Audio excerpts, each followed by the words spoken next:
जय माता दी। आइए जानते हैं 1 अक्टूबर दिन बुधवार महानवमी के दिन पूजन के क्या नियम है, भोग मंत्र, पूजा विधि, उपाय, राहु काल का अशुभ समय और आपके सब कार्य किस तरह से सिद्ध होंगे। ध्यान से सुनिएगा।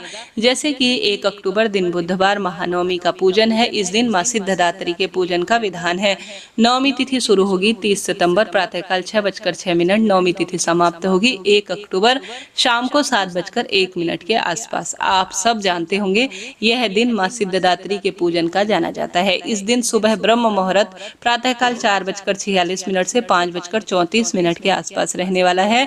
इसके साथ ही सुबह आप कोई पूजन पाठन या कोई यज्ञ हवन करवाना चाहते हैं, सुबह अपने मंदिर में दिया बाती करते हैं तो प्रातःकाल पूजा का शुभ मुहूर्त 8:06 से 9:50 के आसपास प्राप्त हो रहा है। इस समय बस अपने कार्य की शुरुआत कर लीजिए पूजन पाठन की, भले ही वह लंबे समय तक चलता रहे, आप जरूर उसे कीजिएगा। विजय मुहूर्त की बात करें जो कि हर कार्य में विजय दिलवाने वाला होता है, वह दोपहर में 2:09 से हो रहा है और 2:47 के आसपास होगा। गोधूली वेला में अगर आप दिया बाती करते हैं या कोई श्रेष्ठ कार्य जो भगवान से जुड़ा हुआ होता है वह करते हैं तो श्रेष्ठ परिणाम मिलते हैं। सायंकाल 6:07 से 6:31 के आसपास है। बस इस समय आप अपने पूजन पाठन की शुरुआत कर लीजिएगा, फिर आपका भाग्य निश्चित रूप से प्रबल होगा। इस दिन रवि योग का निर्माण हो रहा है जो कि सर्वश्रेष्ठ स्वरूप में है। बात कर लेते हैं राहु काल के अशुभ समय की। राहु काल में आप कोई नए कार्य की शुरुआत ना करें, नहीं तो पूरा दिन जो है राहु काल को छोड़कर आप यज्ञ हवन पूजन पाठन इत्यादि का जो भी आप करना चाहते हैं कार्य निश्चित रूप से कर सकते हैं। राहु काल का शुभ समय दोपहर 12:16 से 1:44 के आसपास हो रहा है।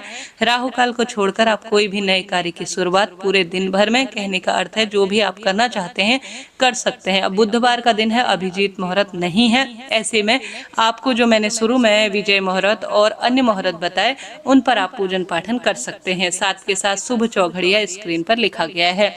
अब आज का जो सुंदर स्वरूप है माता रानी का वह अपने आप में अद्भुत है। सबसे पहले माता की पूजा के लिए आप तैयारी कर रहे हैं तो आप या देवी सर्वभूतेषु माँ सिद्धदात्री रूपेण संस्थिता नमस्तस्ये नमस्तस्ये नमस्तस्ये नमो नमः ऐसी जो है प्रार्थना करते हुए इस सरल से मंत्र का जाप करते हुए आप पूजन को आरंभ कीजिएगा। यह एक दूसरा मंत्र है ओम सिद्धदात्रे नमः। इस मंत्र का भी आप जाप करते हैं तो सुंदर परिणाम तो आपको मिलता ही है। जैसे कि आप सभी जानते होंगे माँ सिद्धदात्री का स्वरूप अपने आप में अद्भुत है। कहा जाता है सिद्धदात्री की पूजा करने से भाग्य प्रबल होता है। नवरात्रि के आखिरी दिन यानी नवमी को माँ सिद्धदात्री का सर्वश्रेष्ठ पूजन किया जाता है। यह माँ दुर्गा का नवा स्वरूप है। कमल पर विराजमान 4 भुजाओं वाली माता सिद्धदात्री लाल साड़ी में विराजित है। इनके चारों हाथ में सुदर्शन चक्र, शंख, गदा और कमल है। सिर पर ऊंचा सा मुकुट और चेहरे पर मंद मुस्कान ही माँ को सिद्धदात्री की पहचान करवाती है, जो कि अपने आप में अद्भुत है। इस दिन कई भक्त अपने घर में कंजिका होती है अर्थात कन्या पूजन है वह कराते हैं, भोजन इन्हें करवाते हैं और खूब आशीर्वाद प्राप्त करते हैं।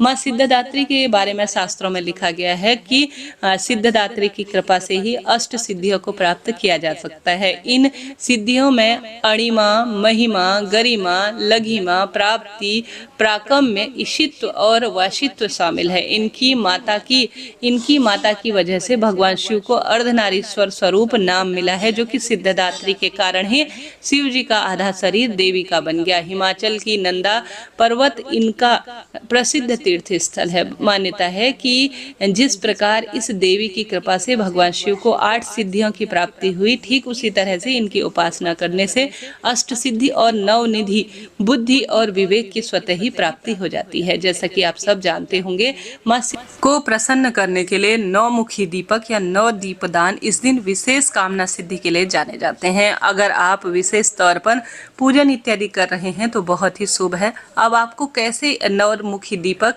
या सामान्य एक दीपक कैसे प्रज्वलित करना है जो कि आपको पूरे नवरात्रि का फल दिलाएगा, ध्यान से सुनिएगा जी, अंत तक बने रहिएगा। जल्दी उठें, सूर्य भगवान को जल चढ़ाएं, माता रानी को भी लाल रंग के वस्त्र समर्पित करें क्योंकि माँ स्वयं लाल रंग के वस्त्र धारण किए हुए। आप भी लाल ही रंग के कपड़े पहने, चाहे तो बुधवार का दिन है हरे भी पहन सकते हैं परंतु लाल रंग सबसे शुभ है। तुलसी पूजन करने के बाद आप सभी अपने घर पर जहाँ पर भी आपने पूजा चौकी स्थापित की हुई है माता को जल का छिड़काव कर स्नान का भाव करें। माता को रोली चंदन मोली अक्षत समर्पित करें। साथ के साथ आप सभी माता को इस दिन भोग जो लगता है वह लगता है हलवा, पूड़ी और नारियल का। खीर का भोग भी माता को प्रिय है। काले चने का भोग भी माता को आप लगा सकते हैं। इसके साथ साथ लौंग, बताशे और पान का भोग लगाने से माँ बहुत प्रसन्न होती हैं। अष्टमी को आपने सुहाग सामग्री माता को समर्पित नहीं की है तो आज जरूर समर्पित कीजिएगा। किसी मंदिर में ध्वजा लगवा देते हैं अर्थात पताका समर्पित करते हैं या नारियल सुहाग सामग्री समर्पित कर आते हैं तो भाग्य प्रबल होता है। नौमी तिथि पर अपने घर पर 9 कन्याओं को भोजन कराना, उन्हें दान दक्षिणा सुहाग सामग्री देना और उसके साथ साथ एक लांगुर को भी भोजन कराना भाग्य प्रबल करता है।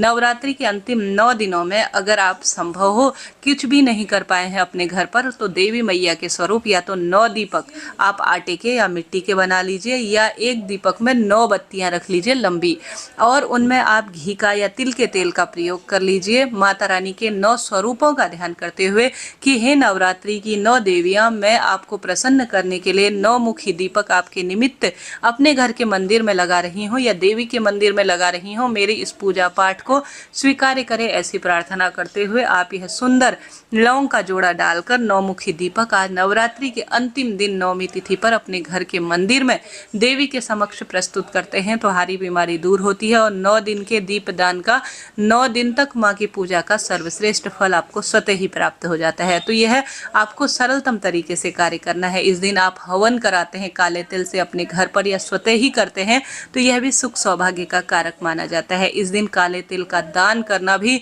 नवरात्रि व्रत को सफल बनाता है। साथ के साथ आप सभी अग्नि अगर प्रज्वलित करेंगे भोग प्रसाद के रूप में या साधारण सरल तरीके से हवन करेंगे तो अग्नि में आप पहले जो लौंग के जोड़े हैं उसे माता के समक्ष आप प्रस्तुत करें अर्थात उन्हें भोग समर्पित करें या सामान्य सरल तरीके से के आप अग्नि प्रज्वलित करेंगे तो घी में लौंग डुबाकर आप जो है माता के 9 स्वरूप का ध्यान कर आप आवश्यक रूप से 9 लौंग के जोड़े अग्नि में समर्पित करें। यह महाभोग जाना जाता है जिससे माता प्रसन्न होती है। तो आप यह कार्य करें। अपराजिता के फूल या कोई भी नीले फूल या लाल या पीले फूलों की माला आप अपनी इच्छा अनुसार बनाकर साधारण सरल तरीके से अपनी कामना कहकर माता के गले में धारण जरूर कराएं, लाभ होगा। जय माता दी। आपका दिन सफल हो, मंगलमय हो।